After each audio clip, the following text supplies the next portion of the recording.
Thanks very much, Howard, and thank you, Kevin, for a great talk. Hard act to follow. Especially when my role here isn't to inspire you, it's to bring to life a bunch of academic research, which is a tough way to follow that act. The topic that I've chosen for today is shared leadership. And I want to start with a question that, particularly after the last talk, should seem sort of like an unusual question to ask, and it's this. Do we overvalue leadership?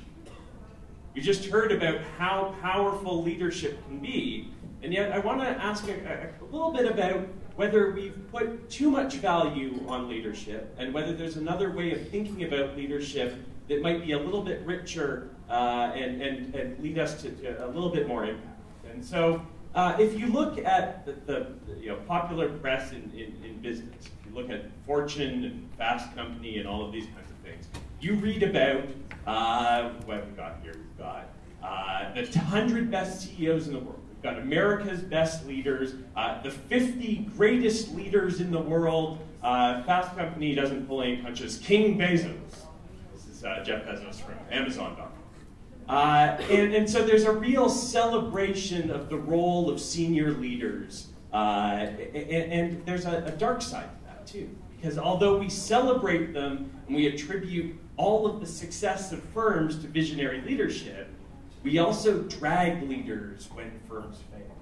So here's a sampling of Business Magazine covers. We've got Carly Fiorina, why her big bet is failing.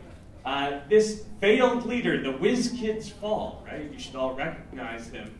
He had a little bit of a second act later in his career. More recently, we've got all of the failings of Yahoo are born on the back of the CEO, right? So there's a degree to which, at least in the business press, there's a valorization of leaders. There's an incredible celebration and heroicization, I guess, of leadership, but there's also a tremendous readiness to put a lot of the blame for failings onto senior leaders. And to connect this to some research, this is research from the late 1980s, but they brought in a couple of researchers at SUNY University at Buffalo, brought 100 sharp MBA students together. And they gave them this exercise. They gave them a whole bunch of facts about a firm, sales, margins, net earnings, earnings per share. They gave them 4 years of stock performance and gave them a relatively simple task. It was to assess how well is this firm performing. And there was only one difference in the information they gave. They either attributed the failings and successes of the firm to the leader or to something else. So everyone got the same 4 years of stock performance, all the same financial data, but in the little paragraph describing it, they chalked it up to the firm's leadership or something else. In one version, it was attributed to employees of the organization, but it was the rank and file employees. And another was market conditions, another the regulatory environment. And so when these 100 sharp MBA students with great training in finance were evaluating the performance of the firm, they ended up rating that firm's performance higher when they read about those same sales figures, earnings figures, stock performance figures as having been the work of the CEO. So there's a degree to which our judgments about firms, we have what's described as a romance of leadership. We like to make attributions for failings and success and pin them to leadership. And there's a bright side to that and there's a dark side to that. We put a lot of blame on leaders as well. So we blame them from failings, we praise them for performance, and we often overestimate how much control they have over a range of outcomes. We expect a lot more change than we get from senior management turnover. Are there any Jets fans in the room? So right now, if you go on and talk to Jets fans, you'll know that the only thing keeping the Jets from real contendership is that coach. If you replace that coach, everything would be better. And we see the same delusion in a lot of our judgments of senior leadership. Boards are very quick to replace senior leaders when things start to fail. And Glenn Rowe, who's at the Ivey School of Business, he's got a neat little paper with NHL data, and he looks at how much change you actually get from a mid-season coaching term. And it's pretty much zero. Teams do a little bit better, but they do a little bit better after a bad run anyway. It's a reversion to the mean, right? So in general, we see many of the same kinds of effects in management. We expect the world to change dramatically as soon as we get a new leader in place, and then we're disappointed when it doesn't. So there's a challenge because we often romanticize the role of leadership, as long as we're thinking of it as single heroic leaders. So I think there's a tendency people have to, when we think about leaders, think about them in the singular. There is one leader and many followers, right? And there's a degree to which we expect our leaders to be a little bit superheroes. And so when you were listening to Howard's talk earlier, I don't know about you, but I felt intimidated. When you think of that list of characteristics, abilities, and skills, imagine trying to have all of those at once. So there's a challenge because the expectations of leadership are placed at an incredibly high and probably unachievable level. So I want to get us thinking today about going beyond the idea of unitary, singular, heroic leadership. And so I want you to think about what would change if we, instead of thinking of leadership as the actions of single, heroic figureheads, instead thought of leadership, going to Howard's phrase, leadership as something that leaders do, and leaders being plural.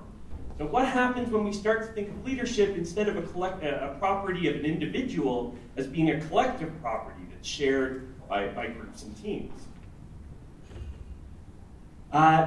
Going to the academic literature, which is a fun way to liven up the room. In the early 2000s, a couple of researchers they tried to define what shared leadership was all about. This is how they described it.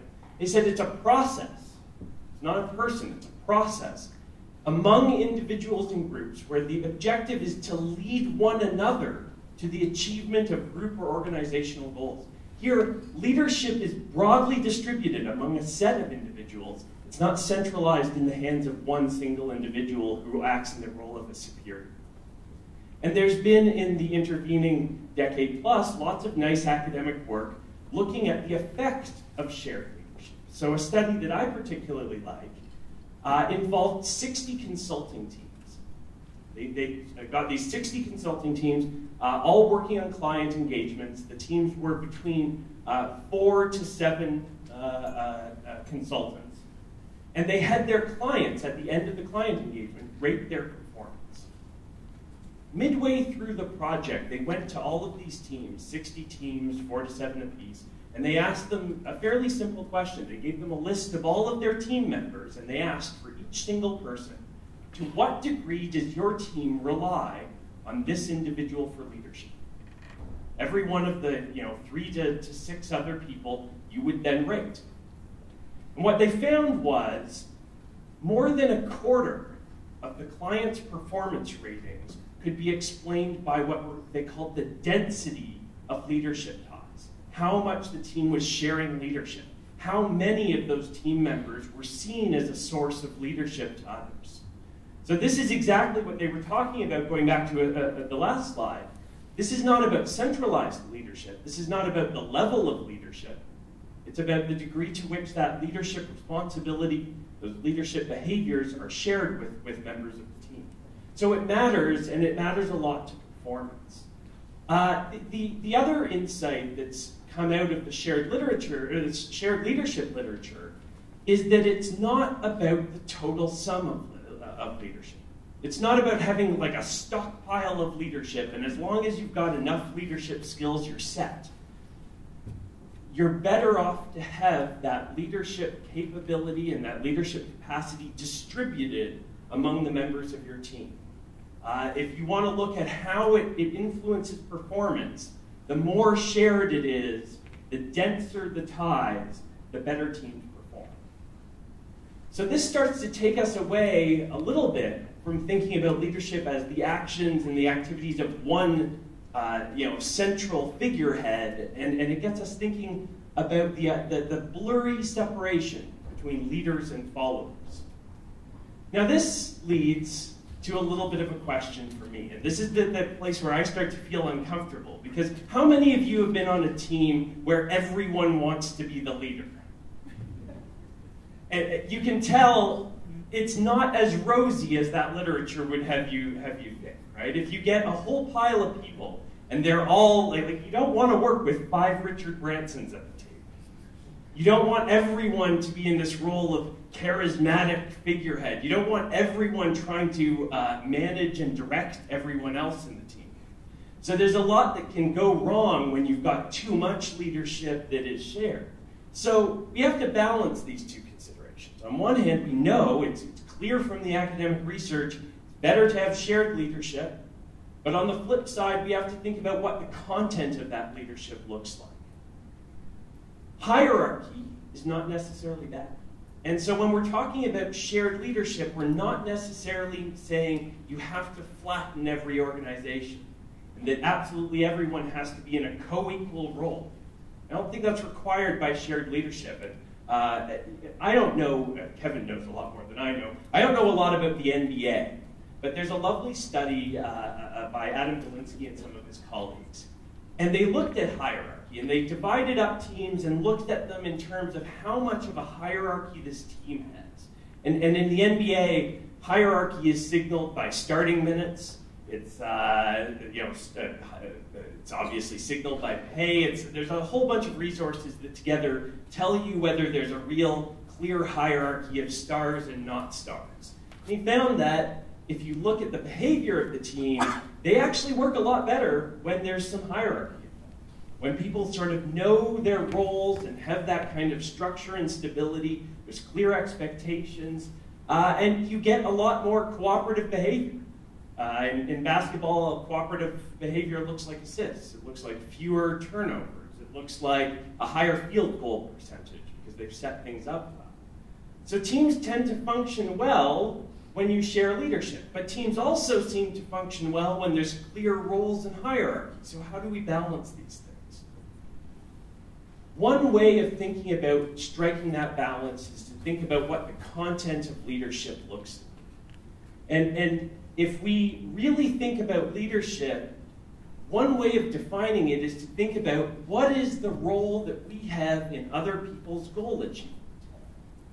Leadership is any behavior that helps others or groups help fulfill their goals.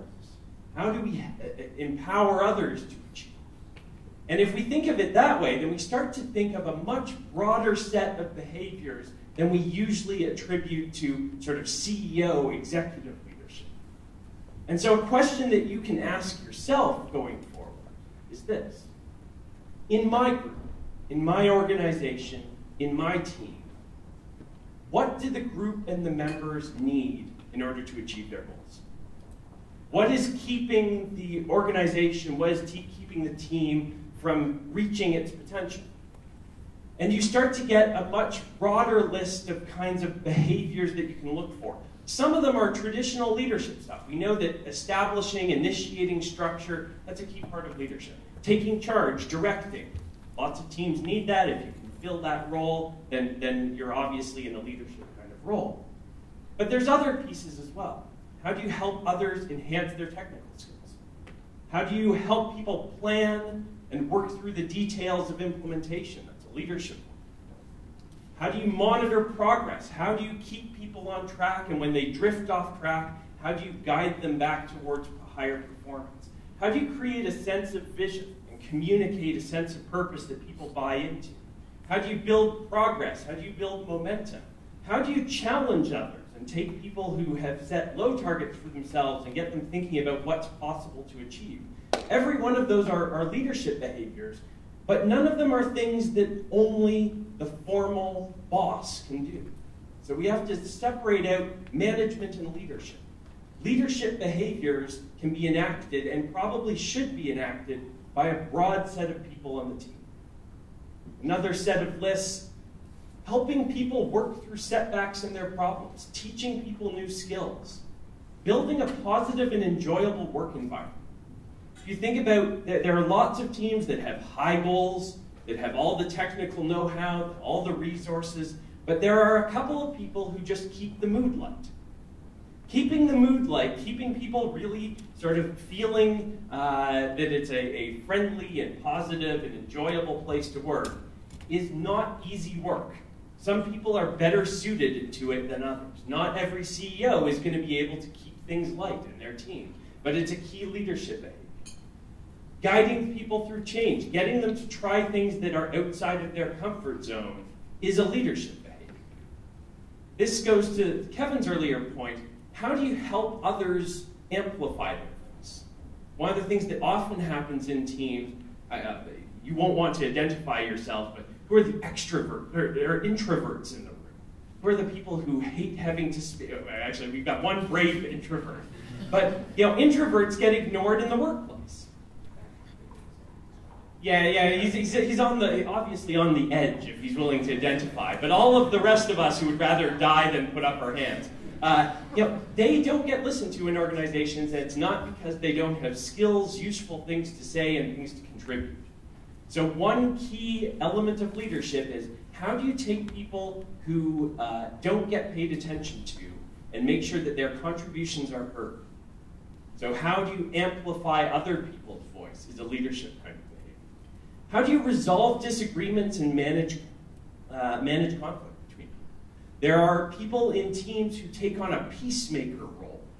And if you think about what derails teams, small, petty conflicts derail teams just as much as a lack of vision, just as much as a lack of resources, just as much as the external environment. So if you want to think about, a set of important leadership behaviors, who's going through and helping people patch up their disagreements? And then lastly, and when you look at people, what they want out of their leaders, the biggest gap, there's some workplace polling data, I think it's from Aon Hewitt, where they ask people, what don't you get from your boss?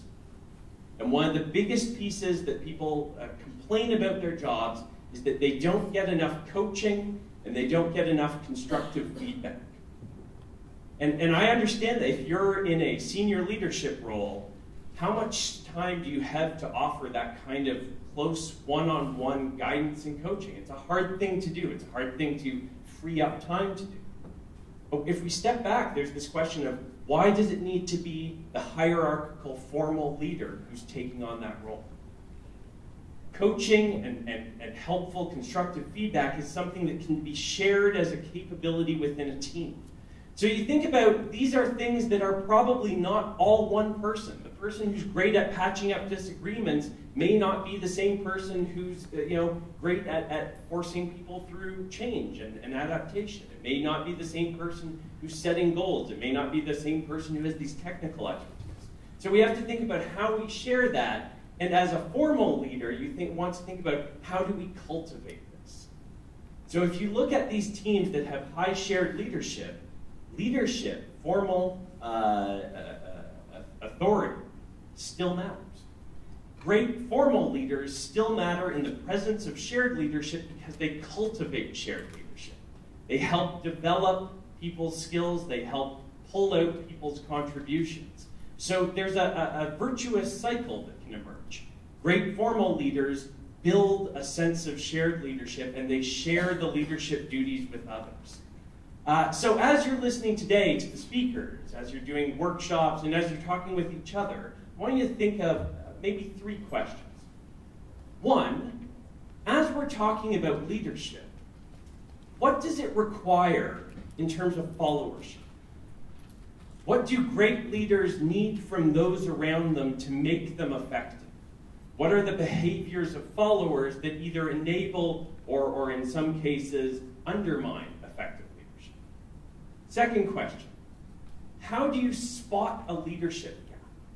If we think of all of those behaviors as important, goal-relevant kinds of behaviors, they're all things that enable people or disable them from being able to achieve their collective goals. How do we spot one of these pieces being missing? And the third question I want to ask yourself, get you to ask yourself, is how do people find their leadership niches? Because if we go back to Howard's list, and you guys are as intimidated as I am by the laundry list of skills and characteristics and abilities, we have to step back and say, how do we find a role, a leadership role in an organization that fits with our aptitudes, that allows us to build on the skills and characteristics that we already have? And how can we find spots in the organization where we make a leadership difference, even outside of former leadership roles? And so I want you to think about leadership as something that is shared and something that exists at every level in the organization. So that is it for me. I hope that's useful to you as you proceed through listening to the other speakers. I hope you return to this question of not thinking about leadership as something that you'll do 10 and 15 and 20 years into your career, but something that you start doing right now, regardless of the role that you hold, regardless of the formal level that of authority that you have in organizations. So that's it for me. Thank you very much. Have a great day.